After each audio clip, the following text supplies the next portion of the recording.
Yo juraba que el desierto no tenía secretos para mí. Conozco el rugido del viento harmatán, el sabor metálico del polvo en la lengua y la manera en que la noche te roba la orientación aunque traigas brújula. Me llamo Farid El Amrani, operador de comunicaciones de la Gendarmería Real de Marruecos, y durante años pensé que todo en la vida se resolvía con protocolos, mapas y disciplina. Hasta aquella madrugada en la frontera entre Mali y Mauritania, cuando la arena dejó de silbar y el mundo se quedó sin sonido. Íbamos en 2 camionetas, luces apagadas, siguiendo un cauce seco que los locales llaman Wadi. A nuestra izquierda, la sombra de una aldea abandonada, a la derecha, dunas como lomos de bestia. Por el radio chisporroteaban voces en hasanía. El capitán Old Salem nos marcó un giro que yo ya había memorizado 1000 veces. Entonces, desde la oscuridad, vino el primer fogonazo. Después, otro. Emboscada. Mi pecho se apretó como si me hubieran puesto un ladrillo encima. Sidi Kaba gritó mi nombre, y el cristal delantero estalló en un chubasco de esquirlas. Recuerdo el olor agrio del diésel, el cuero quemado del volante, el gusto a cobre en la boca. Metí el cuerpo bajo el tablero, traté de afinar la frecuencia, pero el ruido del interferidor partía la señal en pedazos. Sentí el vértigo de saber que estábamos cortados de todo y de todos. A unos metros, un compañero cayó de rodillas, las manos embarradas de polvo y sangre. Farid, la antena, me dijo alguien. Yo, que siempre tengo respuesta, no supe qué hacer. Solo pensé, así termina. No sé explicar lo que vino después. No fue un trueno ni una voz. Fue un silencio redondo, perfecto, como si el desierto contuviera la respiración. Me incorporé a medias y lo vi. Entre las 2 camionetas, en un hueco de sombra, un hombre de túnica clara, sin armas ni prisa, con una mirada que no cabía en mis categorías.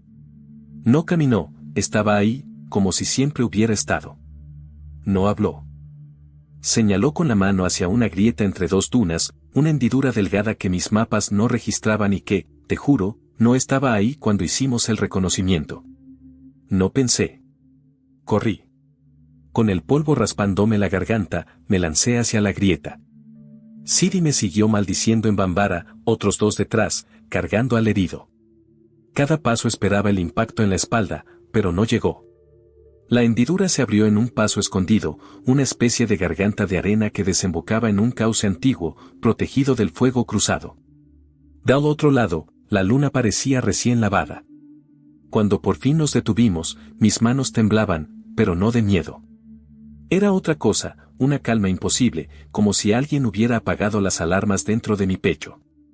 Miré hacia atrás para buscar al hombre. No había nadie. Solo la noche, el olor a tierra fría y un silencio que ya no pesaba. Esa madrugada, en medio de una guerra que no saldrá en titulares, entendí que mis mapas no alcanzaban. Y que, aunque me cueste decirlo, alguien me mostró un camino que yo no podía ver. Si esto parece locura, quédate. Te contaré cómo un operador obsesionado con el protocolo aprendió a escuchar lo que no tiene ruido, y por qué desde entonces ya no puedo ser el mismo. Nací en Marrakech, en un barrio donde las paredes todavía respiran el olor a comino y azafrán de los mercados. Mi padre, Abdelkader, arreglaba motocicletas en un taller diminuto, siempre con las manos manchadas de aceite. Mi madre, Amina, vendía especias en la Medina, regateando con turistas y vecinos con esa voz dulce que todos reconocían desde la esquina. Éramos una familia común, sin lujos, pero con un orgullo enorme. La disciplina y el trabajo duro eran casi nuestra religión. Desde niño me enseñaron que la vida no te regala nada. Mi padre solía repetir mientras golpeaba una pieza de motor, Farid, en este mundo sobreviven los que no tiemblan. Yo absorbí esas palabras como hierro candente. Mientras otros niños jugaban a la pelota en la plaza, yo me obsesionaba con los aparatos de radio, desarmándolos y armándolos de nuevo. Descubrí que podía captar voces lejanas, mensajes que venían de lugares que ni sabía ubicar en el mapa. Esa fascinación me llevó directo a la idea de servir en las fuerzas de seguridad. Quería estar donde las señales importaran, donde la comunicación fuera la diferencia entre vivir o morir. Mi adolescencia estuvo marcada por un hambre de reconocimiento. No me bastaba ser buen estudiante, quería ser el primero en todo. Entrenaba boxeo en un gimnasio improvisado con costales de arena, corría al amanecer por la avenida Mohamed V y me forzaba a leer manuales militares en francés que conseguía usados en el mercado de libros viejos. Cuando ingresé a la Gendarmería Real, sentí que por fin llevaba el uniforme que me correspondía desde siempre. El entrenamiento fue brutal, y eso me encantaba. Las madrugadas en la base de Rabat olían a sudor, a metal caliente, a pan recién horneado que apenas probábamos deprisa. Aprendí a mantener la calma bajo presión, a descifrar códigos y a usar equipos de radio que parecían salidos del futuro. Mientras muchos reclutas se quebraban, yo me fortalecía. Gané la fama de ser frío, exacto, alguien que jamás se deja llevar por la emoción. La fe, en mi casa, nunca fue tema central. Sí, escuchábamos el adán de las mezquitas, y en Ramadán mi madre preparaba harira para todos. Pero en realidad, para mí, todo eso era un ritual cultural más que un asunto espiritual. Yo pensaba que los rezos eran un consuelo para los débiles, y que los verdaderos hombres se mantenían firmes por sí mismos. Nunca cuestioné esa idea. A los 27 años me asignaron a la frontera del Sahel, un territorio que parece no terminar nunca. Allí descubrí lo frágil que puede ser el ser humano ante la inmensidad del desierto. El viento no perdona, la arena se mete en los ojos, en las botas, en los pulmones. Y aún así, yo me aferraba a mi papel. Era el responsable de mantener las comunicaciones limpias, de asegurar que cada patrulla no quedara muda en mitad de la nada. Esa responsabilidad me daba un poder silencioso. No tenía que disparar para ser indispensable. En medio de todo eso, conocí a Lina, la mujer que más tarde se convertiría en mi esposa. Ella enseñaba árabe clásico en una escuela de Marrakech, pero nos encontramos por primera vez en un viaje de voluntariado en Ouarzazate, donde yo ayudaba a instalar antenas comunitarias. Lina tenía la sonrisa serena de quien confía en algo más grande, aunque en ese momento yo no lo entendía. Ella hablaba de poesía sufí, de la paciencia y del valor de la palabra. Yo sonreía, pero dentro pensaba que esas cosas eran distracciones. Para mí, lo único real eran las coordenadas y los protocolos. Cuando nos casamos, ella aceptó mi vida llena de ausencias, de llamadas interrumpidas y de viajes secretos. Nunca me reclamó, pero yo notaba en sus ojos una pregunta no dicha: ¿qué buscas tan lejos que no puedes encontrar cerca? Yo no sabía responder. Sentía que mi misión era mantener seguro a mi país, y que cualquier sacrificio personal era secundario.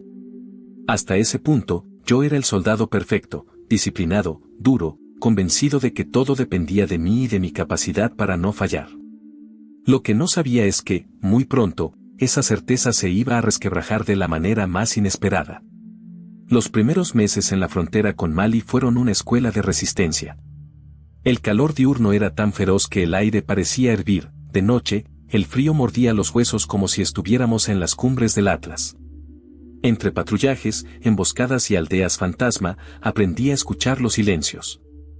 En el desierto, el peligro rara vez se anuncia con ruido, llega con la quietud, con un perro que deja de ladrar o con el eco de pasos que nadie reconoce. Mi equipo dependía de mí para tener contacto con la base. Yo cargaba con antenas portátiles, transmisores y un cuaderno de frecuencias que cuidaba más que a mi propia arma. Si la señal caía, todos quedábamos ciegos. Esa presión me alimentaba, era el combustible que necesitaba para reafirmar que mi camino era el correcto. El capitán Ould Salom, mauritano, solía decirme: Farid, tú confías demasiado en la tecnología. Aquí manda el cielo, no tus cables. Yo sonreía con condescendencia, convencido de que él hablaba desde la superstición. Para mí, el cielo era solo una capa azul inmensa que no podía interferir en lo que yo hacía con mis manos y mis aparatos. Pero había momentos en que esa seguridad empezaba a resquebrajarse. Recuerdo una madrugada, después de un ataque fallido en una aldea cerca de Nema. Habíamos visto morir a 2 civiles, y yo, mientras ajustaba mi radio, noté que mis dedos temblaban. Intenté ocultarlo, pero Lina lo percibió por teléfono cuando logré marcarla esa misma noche. Tu voz suena lejana, Farid, me dijo. Respondí con una broma, pero colgué con un nudo en la garganta. Lina siempre hablaba de esperanza, de un sentido más grande. A veces me leía fragmentos de poetas que yo consideraba anticuados, Ibn Arabi, Rumi. Decía que el ser humano no se define solo por lo que hace, sino por lo que permite que lo transforme. Yo, en cambio, repetía la filosofía de mi padre: no te apoyes en lo invisible, confía en lo que puedas reparar con tus manos. Y así seguí, aferrado a esa dureza. La guerra en el Sahel no tiene un frente claro.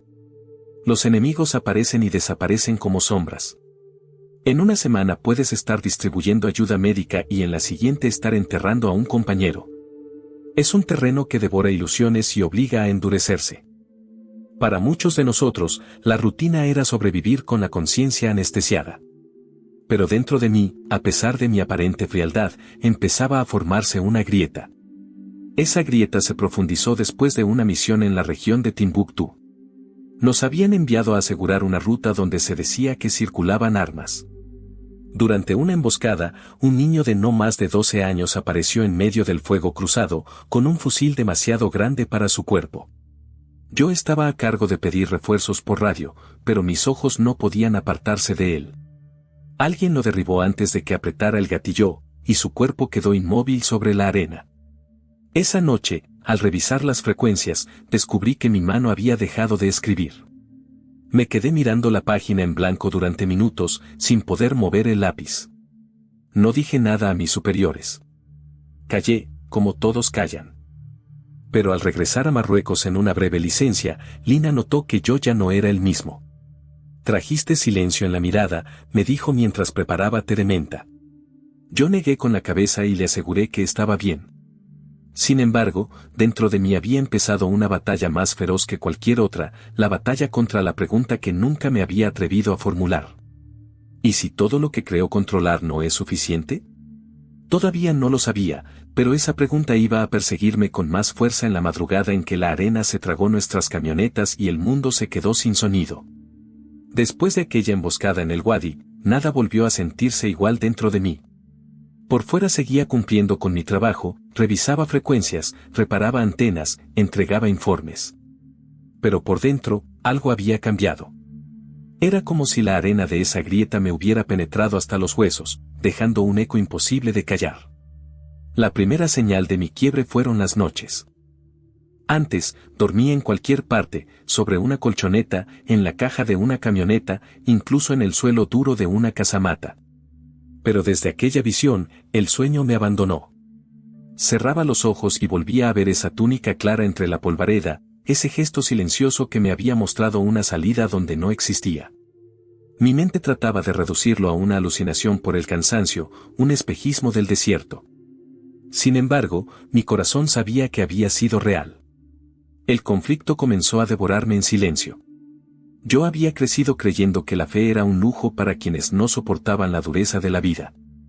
En mi familia, la religión estaba presente como costumbre, no como convicción. Rezábamos en Ramadán, sí, pero sin profundidad. Y de pronto yo, el hombre frío de los protocolos, me descubrí murmurando preguntas al cielo. No eran oraciones formales, eran gritos interiores. ¿Qué fue lo que vi? ¿Por qué a mí? ¿Qué sentido tiene? Traté de esconderlo de mis compañeros. Entre soldados, la debilidad es un pecado.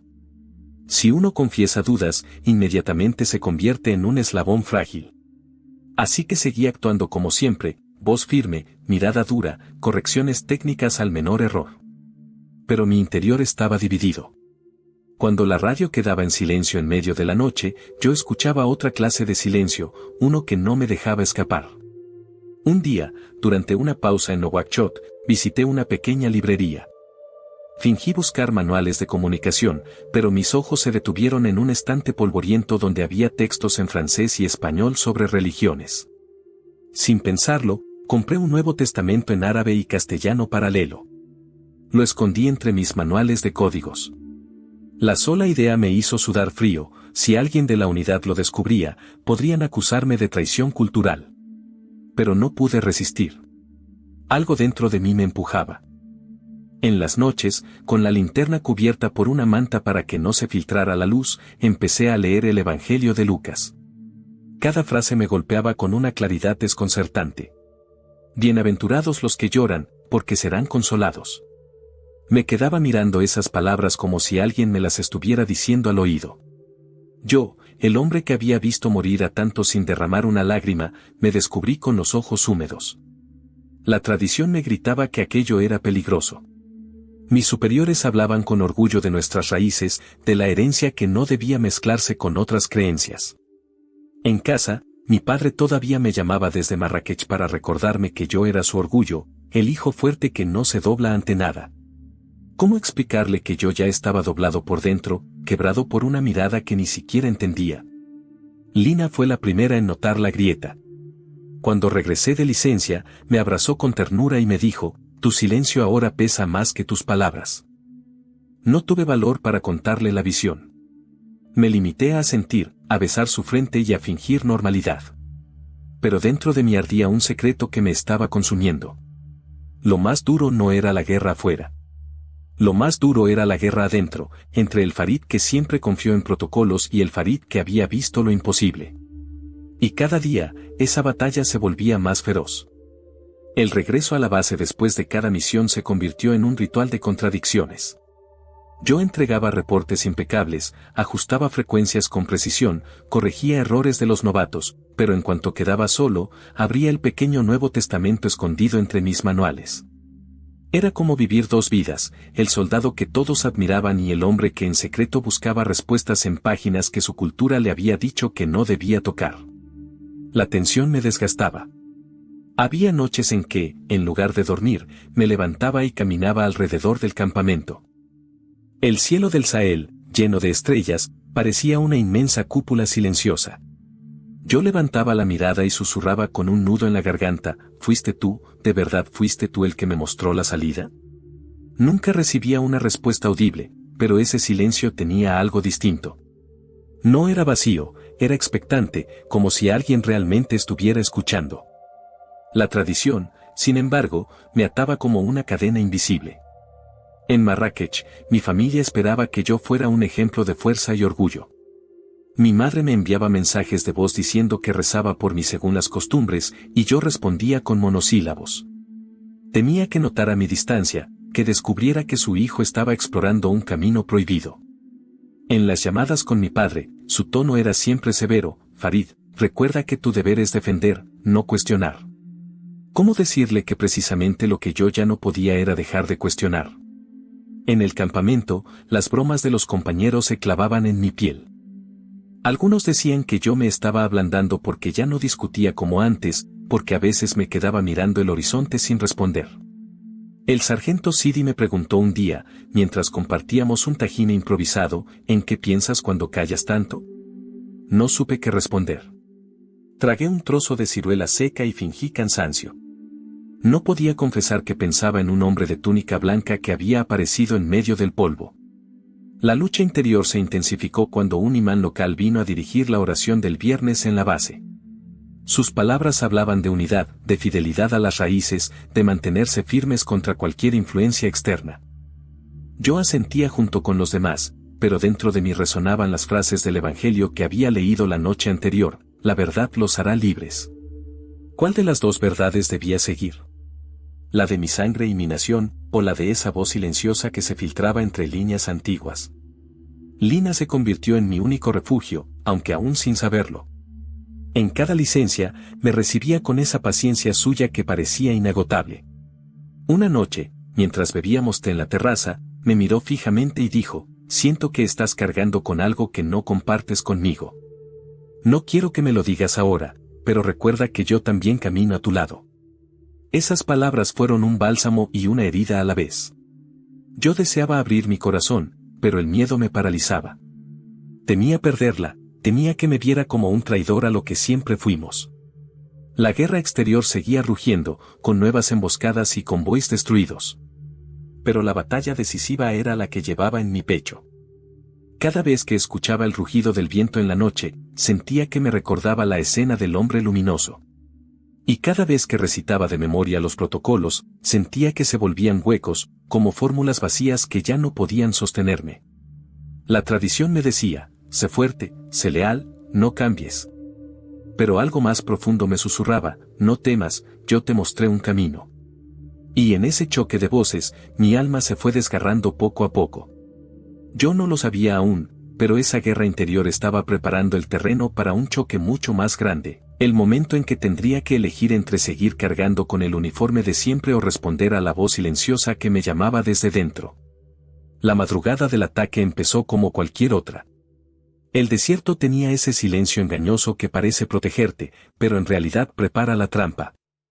El capitán Old había ordenado un reconocimiento en un tramo cercano a la frontera con Mali, donde se rumoraba que operaba una célula armada. Íbamos en 2 camionetas, cargadas con provisiones y equipos de radio. Yo estaba concentrado en las frecuencias, revisando que ninguna señal enemiga interfiriera. La luna apenas iluminaba la ruta, y el viento traía un olor a tierra húmeda, extraño en medio del Sahel. Yo anotaba coordenadas en mi libreta cuando de pronto escuché ese crujido seco, distinto al de la arena. Alcé la vista y vi destellos a lo lejos. El primer disparo atravesó el parabrisas como un rayo. Luego vino la ráfaga, y todo se convirtió en caos. El vidrio explotó en mi cara, los oídos me zumbaban como si me hubieran metido la cabeza en un tambor. Sentí la camioneta detenerse bruscamente y a Sidi gritar mi nombre entre maldiciones en bambara. A mi lado, uno de los jóvenes reclutas sangraba del hombro, jadeando como un pez fuera del agua. El radio comenzó a chisporrotear, interferido por algún aparato enemigo. Traté de ajustar la señal, pero la estática me raspaba el cerebro. Estábamos incomunicados. El tiroteo era cerrado. Las balas golpeaban la carrocería como piedras lanzadas con furia. Alguien gritó que nos replegáramos hacia una duna cercana. Corrí encorvado, con la arena entrando a mis botas, sintiendo el latido desbocado en el cuello. El aire apestaba a pólvora y a diésel derramado. El capitán intentaba organizar la defensa, pero nos superaban en número y posición. Era una trampa perfecta.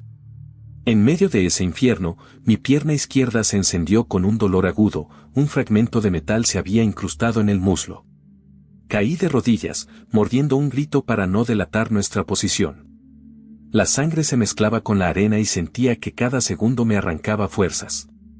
Fue entonces cuando escuché algo que me partió el alma. Uno de mis compañeros, un muchacho llamado Idris, apenas 20 años, clamaba por su madre mientras se desangraba. Su voz se quebraba como la de un niño.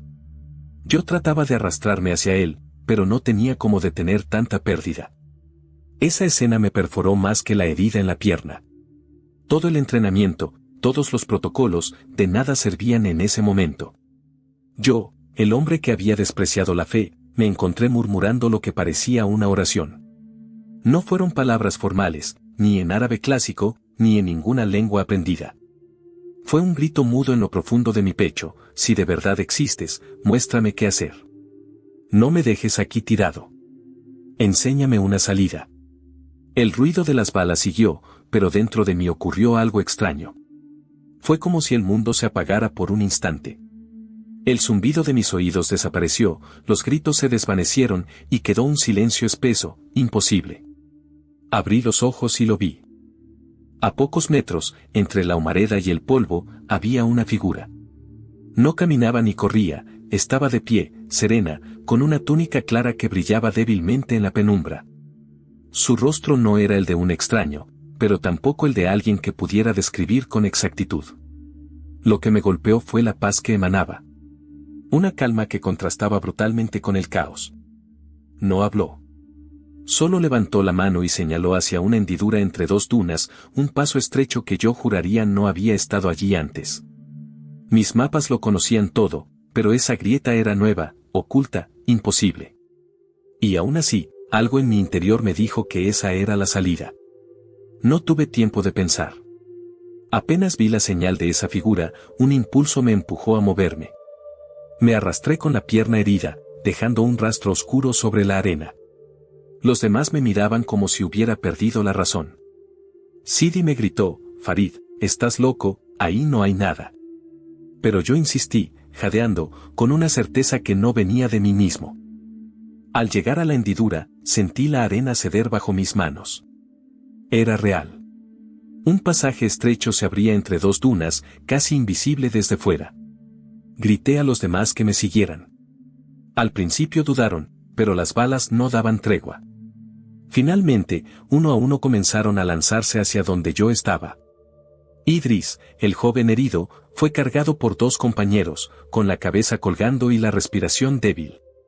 Entramos en ese corredor de arena como quien se mete en el vientre de la tierra. El ruido de la batalla quedó atrás, como si una muralla invisible nos hubiera separado del fuego. Caminábamos a trompicones, tropezando con rocas y raíces secas, pero avanzábamos. Yo esperaba escuchar en cualquier momento las botas enemigas, los gritos, las descargas. Pero nada. El silencio era tan denso que parecía sobrenatural.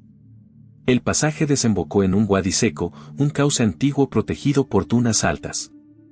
Desde ahí, la luna iluminaba un camino despejado, completamente fuera del alcance de la emboscada. Nos miramos unos a otros sin poder creerlo. Era como haber cruzado un umbral secreto.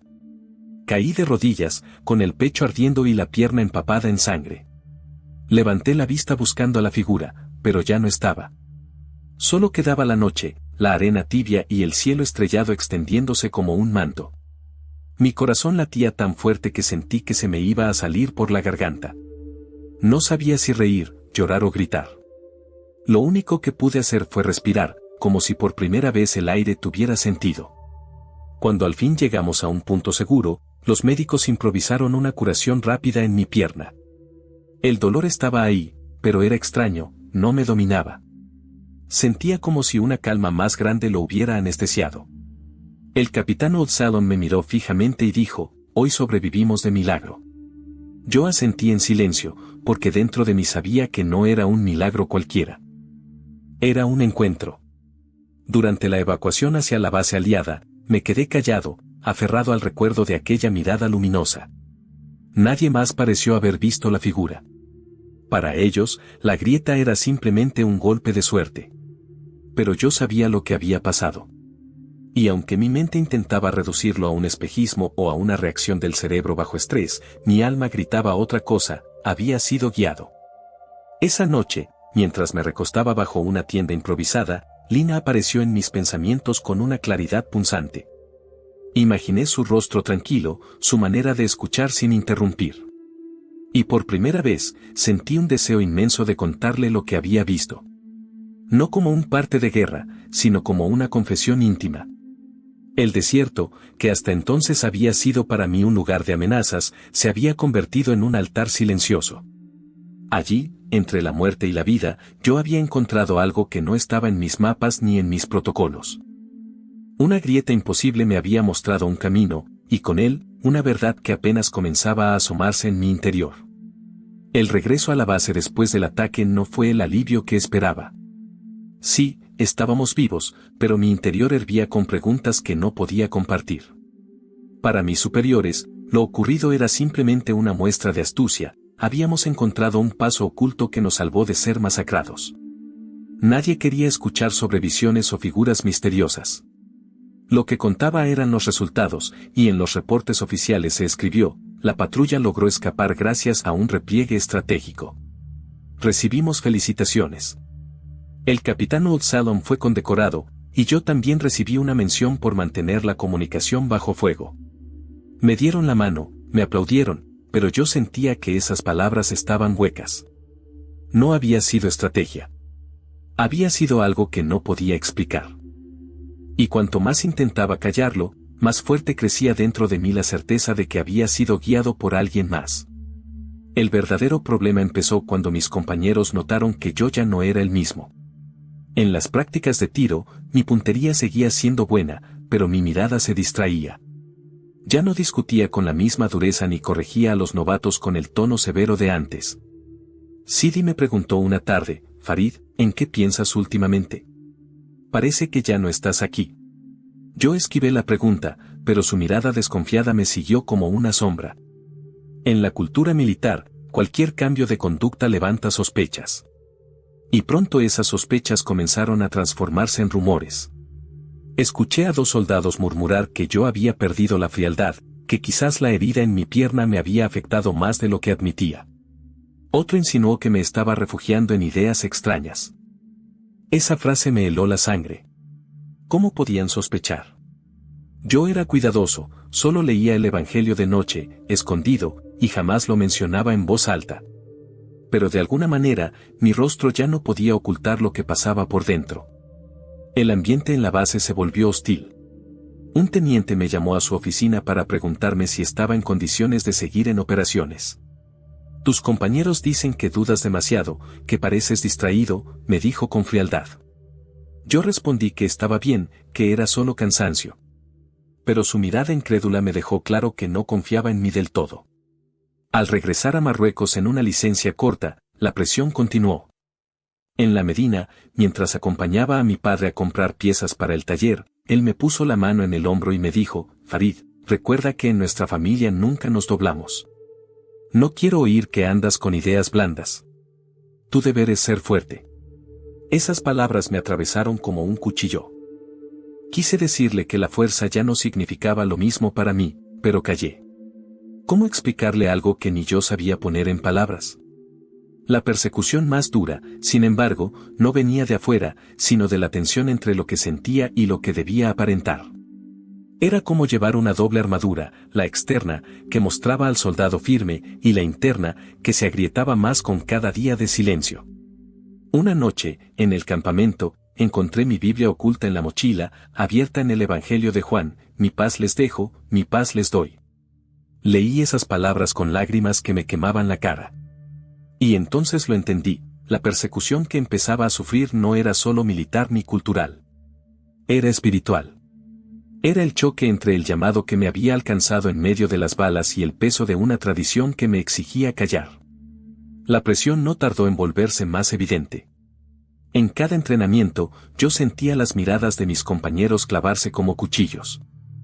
Antes, yo era el que imponía respeto con mi exactitud y frialdad. Ahora, cualquier gesto mío era interpretado como debilidad. Si no levantaba la voz en una discusión, decían que estaba desconectado. Si me quedaba callado demasiado tiempo, murmuraban que estaba escondiendo algo. El silencio se transformó en sospecha. Un día, durante una reunión táctica, el capitán Old Salon me pidió un análisis de señales. Yo respondí con precisión, pero él me interrumpió bruscamente, no necesito teorías, el Amrani, necesito seguridad. Y tú últimamente no transmites seguridad. Sus palabras me ardieron más que la herida en la pierna. Nunca antes había dudado de mi competencia, y ahora me la estaban arrancando frente a todos. La gota que colmó el vaso ocurrió en una misión cerca de Gao. Una tormenta de arena nos obligó a detenernos. Mientras los demás maldecían, yo sentí un impulso extraño de cerrar los ojos y orar en silencio. Apenas unos segundos. Cuando abrí los ojos, Sidi me observaba con el ceño fruncido. No dijo nada en ese momento, pero más tarde, mientras compartíamos agua en una cantimplora, murmuró, tú cambiaste, hermano. Antes confiabas en tu radio. Ahora parece que confías en, no sé qué. Ten cuidado, porque los demás no lo van a entender. Tenía razón. En ese entorno, cualquier indicio de debilidad espiritual podía costarte la confianza del grupo. Y sin confianza, estabas acabado. No importaba cuántos manuales supieras o cuántas operaciones exitosas tuvieras, si el equipo sentía que ya no eras de los suyos, quedabas marcado. El regreso a Marruecos fue aún más duro. Lina me recibió con ternura, pero notó que mis silencios eran más largos. Una noche, después de cenar tajine de cordero con ciruelas, me miró a los ojos y me dijo, no me mientas, Farid. No es solo la guerra lo que te pesa. Es otra cosa. Yo tragué saliva y respondí con evasivas. No podía soltar el secreto. Tenía miedo de perderla, de que pensara que yo estaba traicionando nuestra identidad. Pero ella insistió con suavidad, sea lo que sea, yo no te voy a juzgar. Solo no te encierres solo. En esos días, mi padre se enteró de que yo pasaba largas horas leyendo. Pensó que eran manuales técnicos, pero un primo me vio en la terraza con el Nuevo Testamento y lo comentó de pasada en una reunión familiar. Mi padre me enfrentó con dureza, ¿qué clase de libros son esos? ¿Desde cuando buscas fuera lo que siempre tuvimos dentro? Lo negué con nerviosismo, pero su mirada fría me dejó en claro que la desconfianza había nacido en casa. Entre la base y mi familia, el cerco se cerraba. Era como vivir en dos trincheras, una externa, hecha de rumores, sospechas y reproches, y otra interna, hecha de dudas, miedo y un anhelo secreto que no podía apagar. A veces me preguntaba si no habría sido mejor olvidar aquella visión en el desierto, enterrarla y seguir como si nada. Pero cada vez que lo intentaba, esa paz que sentí en la hendidura de las dunas regresaba como un susurro imposible de callar. La persecución más dura no eran los rumores, ni los reproches, ni las miradas acusadoras.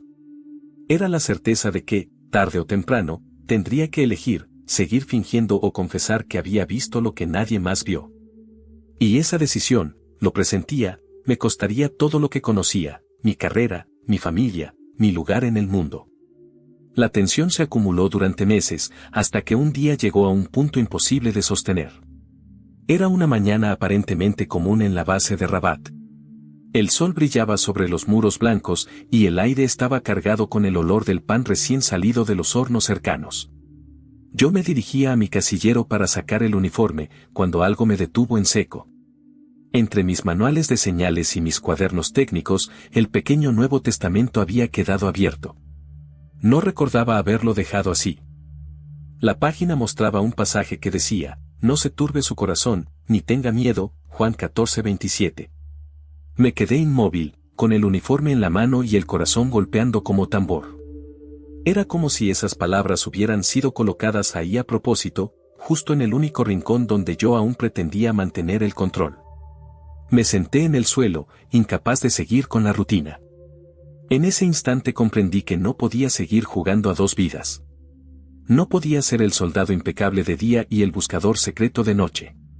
Esa grieta se había vuelto demasiado profunda. O me quedaba atrapado en ella para siempre, o elegía un lado. Esa noche, después del entrenamiento, me quedé solo en el dormitorio. Mientras los demás reían y jugaban cartas, yo escribí una carta de renuncia. Cada palabra me temblaba en la mano. Ya no puedo servir con un corazón dividido, escribí. La borré. Volví a intentarlo. Pasé horas entre tachones y frases incompletas. Tenía miedo a perder mi rango, miedo a que me consideraran un desertor, miedo a que mi padre me negara el saludo. Pero dentro de mí, una voz insistente repetía: no puedes servir a dos señores. Cuando por fin entregué la carta al comandante, su mirada me atravesó. No dijo nada al principio. Luego, con un tono seco, preguntó: ¿estás seguro, El Amrani? ¿Sabes lo que esto significa? Asentí sin poder articular palabra. Él firmó el documento con un gesto de desprecio y me despidió con un simple: puedes retirarte. Los días siguientes fueron los más duros de mi vida. Mis compañeros dejaron de hablarme. Algunos me miraban con lástima, otros con burla. En la cafetería, mi mesa quedó vacía. Los rumores crecieron, que me había vuelto débil, que estaba enfermo, que había perdido el rumbo. Yo los escuchaba en silencio, con la vergüenza ardiéndome en la piel. En casa, la reacción fue igual de dura. Mi padre me gritó que había deshonrado a la familia. Tantos años de esfuerzo para nada, un El Amrani no abandona el uniforme. Mi madre lloró sin entender. Solo Lina permaneció a mi lado. Una noche, mientras me veía doblar el uniforme para guardarlo en una caja, me abrazó por la espalda y susurró: si esto es lo que dicta tu conciencia, no estás perdiendo. Estás ganando tu alma. Ese fue el momento de quiebre. El punto exacto en que entendí que no podía retroceder. Aunque doliera, aunque el mundo me llamara traidor, algo mucho más grande me estaba pidiendo que soltara las armas para tomar otro camino. El día que abandoné oficialmente la base, llevaba conmigo solo una caja de cartón con mis pertenencias, botas gastadas, un par de medallas, cuadernos de códigos y el uniforme cuidadosamente doblado. Crucé el portón principal con paso firme, pero por dentro sentía un vacío enorme, como si hubiera dejado atrás no solo un trabajo, sino una identidad completa. Durante 15 años había sido el soldado disciplinado, el operador de señales, el hombre de hierro. Ahora no sabía quién era. Al llegar a casa, guardé la caja en un closet y cerré la puerta con decisión. No quise volver a abrirla. Me senté en la sala, con Lina frente a mí, y por primera vez le conté todo. Le hablé del ataque, de la figura luminosa, de la hendidura en las dunas, del silencio imposible. Mi voz temblaba, pero no me detuve. Cuando terminé, ella permaneció callada unos segundos, con los ojos llenos de lágrimas. Luego tomó mi mano y dijo, Farid, yo siempre supe que había algo distinto en ti desde esa noche. No me asusta. Al contrario, ahora entiendo lo que brillaba en tu mirada. Esa aceptación fue como agua en el desierto. Por primera vez no me sentí solo. Y sin embargo, la batalla no había terminado. En el barrio, los vecinos comenzaron a murmurar. Algunos me evitaban, otros me lanzaban preguntas disfrazadas de curiosidad. ¿Por qué renunciaste? ¿Qué hiciste mal? Mis respuestas eran evasivas. No quería exponer a Lina ni arriesgarme a un señalamiento más fuerte. Fue entonces cuando decidí buscar comunidad. Una tarde, mientras caminaba por un mercado de Rabat, escuché a dos hombres hablar en voz baja sobre un pequeño grupo de creyentes que se reunía en una casa discreta, sin símbolos ni letreros. Me acerqué con cautela, y después de varias preguntas, uno de ellos me dio la dirección. La primera vez que entré, me sorprendió la sencillez. No había bancas lujosas ni adornos. Solo un círculo de personas sentadas en sillas plegables, compartiendo té y pan. Cantaban suavemente y leían de las escrituras con una paz que me desarmó. Nadie me interrogó. Nadie me exigió explicaciones. Me recibieron como si ya me conocieran. Un anciano con barba blanca se acercó y me dijo, hermano, llegaste porque fuiste llamado. Aquí nadie llega por accidente. En ese instante comprendí que el verdadero punto de virada no había sido entregar mi carta de renuncia, ni guardar el uniforme en un closet. El verdadero giro era entender que yo ya no caminaba solo. Que la misma mano que me había señalado una salida en el desierto ahora me guiaba hacia una nueva vida. Por primera vez en años, no sentí la necesidad de tener todo bajo control. Me permití simplemente estar, escuchar, cantar aunque mi voz se quebrara. Y al hacerlo, algo se soltó dentro de mí, el miedo, la vergüenza, la rigidez. Todo cayó como las piezas oxidadas de una antena que ya no sirve. Ese fue el día en que dejé de ser el hombre de los protocolos para convertirme en alguien en reconstrucción. No sabía aún a dónde me llevaría ese camino, pero sabía con certeza que había comenzado. Y lo que empezó en un túnel de arena, ahora florecía en un pequeño círculo de rostros sencillos, iluminados por una paz que no necesitaba explicación. Los primeros meses fuera del ejército fueron como aprender a caminar de nuevo. Me despertaba al amanecer con la misma disciplina de siempre, pero en lugar de ponerme las botas y revisar equipos de comunicación, me encontraba sentado en la cocina, con un vaso de té de menta y el pequeño Nuevo Testamento abierto sobre la mesa. Era extraño, el silencio que antes me atormentaba ahora se volvía un refugio. Lina fue mi compañera en este proceso. Me animaba a no esconder lo que sentía. Un día, mientras yo dudaba en leer en voz alta, ella tomó el libro de mis manos y comenzó a leer un pasaje por sí misma. Su voz temblaba, pero sus ojos estaban firmes. Esa noche hablamos hasta tarde sobre la posibilidad de caminar juntos en una fe que, aunque nueva, ya nos estaba transformando. Pero la vida cotidiana también me puso a prueba. Sin el uniforme, sin el peso del rango, me descubrí vulnerable. Al ir al mercado, algunos vecinos me miraban con desdén. Sabían que ya no estaba en servicio, y los rumores sobre mi renuncia se habían extendido. Farid ya no es el mismo, escuché a un comerciante murmurar. En otro tiempo me habría llenado de ira, pero en ese momento lo único que sentí fue compasión. Ellos no sabían la paz que yo había encontrado. Comencé a asistir regularmente al pequeño grupo de creyentes en Rabat. Allí descubrí algo que nunca había experimentado en los cuarteles, la libertad de mostrar mis heridas. Nadie me exigía dureza ni perfección. Podía hablar de mis dudas, de mis miedos, incluso de mis pesadillas, y en lugar de burlas recibía oraciones y abrazos sinceros. El anciano que me había dado la bienvenida me dijo una frase que aún guardo como un tesoro: la fortaleza no está en esconder tus cicatrices, sino en mostrarlas como testimonio de que sobreviviste. Esa comunidad se convirtió en mi nuevo escuadrón. Y como todo escuadrón, tenía una misión: servir. Empecé a ayudar en cosas pequeñas, como prepararte para los encuentros o traducir textos del francés al árabe para quienes tenían dificultad. Pero poco a poco, sentí que Dios me pedía algo más. Una noche, mientras oraba en silencio, recordé los rostros de mis antiguos compañeros de patrulla, hombres endurecidos por la guerra, pero quebrados por dentro. Entonces comprendí, mi historia no era solo para mí. Debía compartirla. La primera vez que lo hice fue en un café discreto de Marrakech, con un viejo camarada que sufría insomnio y ataques de ira. Le conté lo que había visto en el desierto, con la voz entrecortada, esperando su burla. Pero él no se rió. Al contrario, sus ojos se llenaron de lágrimas. Si Dios pudo sacarte de allí, tal vez también pueda sacarme de esta oscuridad, murmuró. Esa noche entendí que mi dolor podía convertirse en semilla para otros. Desde entonces, empecé a reunirme con pequeños grupos de veteranos. No les predicaba, simplemente contaba mi experiencia.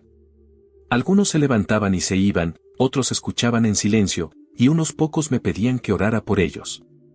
Yo no tenía respuestas para todo, pero compartía lo único que sabía con certeza, que en medio del polvo y del fuego, había una paz que supera cualquier estrategia. Y así, poco a poco, lo que había comenzado como un secreto en el desierto empezó a dar sus primeros frutos. Con el tiempo, aquellas reuniones discretas con veteranos fueron creciendo. Al principio éramos 3 o 4, sentados en un cuarto prestado de una vieja asociación en Rabat. Poníamos sillas plegables, un termo de té y un plato de galletas. Nada más. Pero lo que ocurría allí tenía un peso que ninguna ceremonia militar podría igualar. Cada uno compartía su carga, pesadillas, recuerdos de emboscadas, amigos perdidos, el vacío que deja la violencia. Yo escuchaba, y cuando llegaba el momento, contaba lo que me había sucedido en el desierto. No como un héroe ni como alguien con respuestas, sino como un hombre roto que había encontrado un camino inesperado. Muchos se quedaban callados, otros lloraban sin poder contenerse. Algunos me abrazaban con fuerza, como si por fin hubieran encontrado un refugio donde no necesitaban fingir. Fue en esas reuniones donde descubrí el verdadero sentido de la palabra servir. Ya no se trataba de cargar un arma o seguir un protocolo. Se trataba de acompañar a otros en su dolor, de abrir el corazón sin miedo a mostrar las cicatrices. Y eso, paradójicamente, me devolvía la vida. Lina también se integró poco a poco. Preparaba comida para los encuentros y, con su ternura, animaba a las esposas de otros veteranos a hablar de lo que ellas sufrían en silencio. Algunas confesaban que ya no reconocían a los hombres con los que se habían casado, que la guerra les había robado la capacidad de reír. Al escucharlas, yo entendía que mi transformación no solo me tocaba a mí, sino a todo un círculo de personas que había sido marcado por la violencia. Un día, Idris, el joven recluta que había quedado herido en aquella emboscada, apareció en una de nuestras reuniones. Caminaba con dificultad, pero con la misma sonrisa tímida de antes. Se sentó frente a mí y, después de un largo silencio, dijo, «No sé por qué sobreviví esa noche, pero gracias a ti encontré una salida. Ahora quiero encontrar algo más, un propósito». Sus palabras fueron como un espejo. Me recordaron que mi propio propósito estaba apenas comenzando. A medida que el grupo crecía, también aumentaban las críticas. Algunos excompañeros me acusaban de haberme ablandado demasiado. Otros decían que estaba influenciado por ideas extranjeras. Incluso recibí advertencias veladas de que debía tener cuidado con lo que compartía. Pero ya no sentía el mismo miedo. Había probado una libertad que no podía devolver. En medio de todo esto, descubrí un gozo nuevo en lo cotidiano. Llevar a mi sobrina Imane a la escuela, ayudar a Lina a escoger especias en el mercado, sentarme en la terraza al atardecer sin pensar en la próxima misión. Eran cosas simples, pero en esas simplicidades encontraba una plenitud que jamás había sentido en los cuarteles. El mayor fruto, sin embargo, fue interno. Comprendí que la transformación no significaba olvidar lo que viví, ni borrar las cicatrices. Significaba caminar con ellas, pero sin que me definieran. Ya no era el hombre dominado por la disciplina fría ni el soldado atrapado en protocolos. Ahora era alguien que podía decir, con honestidad, que había encontrado paz en medio del caos. Y cada vez que compartía mi historia, cada vez que veía a otro veterano abrirse por primera vez, entendía que Jesús no me había salvado solo para sacarme de aquel túnel de arena. Me había salvado para que otros también encontraran una grieta en medio de su propio desierto. Han pasado varios años desde aquella emboscada en el desierto, pero todavía hoy puedo cerrar los ojos y sentir la arena pegada a mi rostro, el olor a pólvora y ese instante imposible en que el silencio se volvió más fuerte que los disparos. A veces me pregunto por qué yo vi esa figura y no los demás. No tengo respuesta. Pero lo que sí sé es que aquel momento cambió mi vida de una manera irreversible. Hoy mi rutina no se parece en nada a lo que fue. Ya no me despiertan las alarmas de una base militar ni los códigos de un radio. Me despierta el canto de los pájaros sobre los techos de Marrakech y el aroma del pan que Lina hornea temprano. A veces llevo a mi sobrina Imane a la escuela, caminando entre las calles estrechas donde los vendedores abren sus puestos de especias. Allí, entre colores y voces, descubro la belleza de lo cotidiano, algo que antes siempre pasaba por alto. Sigo reuniéndome con veteranos. Nuestro pequeño círculo se ha multiplicado, ya no somos 5, sino decenas, repartidos entre Rabat, Casablanca y hasta Nouakchott. Cada encuentro es distinto, pero todos tienen algo en común, hombres y mujeres que llegan cargando con recuerdos que no los dejan dormir. Algunos están llenos de rabia, otros de tristeza, otros de preguntas que nadie supo responderles. Y ahí, en medio de esas heridas, compartimos historias, oramos, nos acompañamos. Yo no pretendo convencer a nadie. Solo cuento lo que viví, que en el momento más oscuro, cuando pensé que todo había terminado, alguien me mostró un camino. A veces, cuando termino de hablar, hay silencio. Un silencio parecido al que experimenté aquella noche. Y en ese silencio, sé que algo está ocurriendo en el corazón de quienes escuchan. No siempre lo dicen en voz alta, pero lo veo en sus ojos, la esperanza empieza a abrirse paso. He recibido invitaciones para contar mi historia en televisión o en conferencias grandes, pero siempre las rechazo. No porque me avergüence, sino porque sé que lo que ocurrió no fue un espectáculo. Fue algo sagrado. Prefiero hablar en voz baja, en un café, en una sala pequeña, en un grupo donde las lágrimas no se esconden. Allí, siento que Jesús vuelve a estar presente, no con túnicas ni luces, sino en la paz que llena el aire cuando alguien se atreve a decir, yo también necesito ayuda. Mi padre tardó en entenderlo. Durante meses no me dirigió la palabra. Pero un día, después de escuchar que yo acompañaba a otros veteranos, me buscó en el taller. Se sentó en silencio, con las manos manchadas de aceite, y me dijo, tal vez no entiendo lo que crees, pero veo que tu corazón está más humano que nunca. Y eso, hijo, ya es una victoria. Esas palabras fueron un bálsamo. Sentí que una parte de mi historia familiar también estaba siendo sanada. Hoy sigo teniendo cicatrices. La pierna que recibió aquel fragmento de metal todavía me duele en los días fríos. Todavía tengo pesadillas algunas noches y me despierto con el corazón acelerado. Pero ya no corro al escondite ni a la botella de whisky que antes guardaba en un cajón. Ahora corro a la oración. Me arrodillo, cierro los ojos y recuerdo aquella mirada que me dio paz en medio de la guerra. Eso basta para seguir adelante. No me gusta poner etiquetas a lo que soy. Algunos me preguntan si me convertí en cristiano. Yo respondo, conocí a Jesús. Y después de eso, nada volvió a ser igual.